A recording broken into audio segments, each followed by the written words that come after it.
ఉప ముఖ్యమంత్రి, పంచాయతీరాజ్, గ్రామీణాభివృద్ధి శాఖల మంత్రి పవన్ కళ్యాణ్ గారు మంగళగిరిలో తన క్యాంపు కార్యాలయంలో విలేకరులతో మాట్లాడుతూ, మన గ్రామాల్ని మనమే పాలించుకుందామని, స్వయం శక్తి కేంద్రాలుగా మార్చుకుందామని, అందుకే ఒకే రోజు 13,326 పంచాయతీల్లో శుక్రవారం గ్రామ సభలు నిర్వహిస్తున్నామని అన్నారు. వీటిల్లో మహిళలు, యువత భాగస్వాములు అయ్యి ప్రతి ఊళ్ళో ఏ పనులు చేపట్టాలో చర్చించి వాటిని దగ్గరుండి చేసుకోవాలని కోరారు.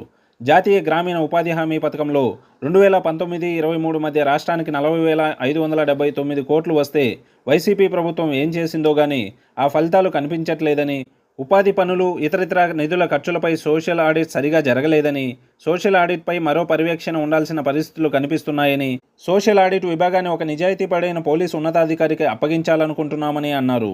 ఉపాధి హామీ పథకంలో 4,500 కోట్లతో 87 రకాల పనులు చేయనున్నామని, గ్రామాల్లో ఏ పనులు చేస్తున్నారో ప్రజలందరికీ అర్థమయ్యేలా సిటిజన్ ఇన్ఫర్మేషన్ బోర్డులు ఏర్పాటు చేస్తామని చెప్పారు.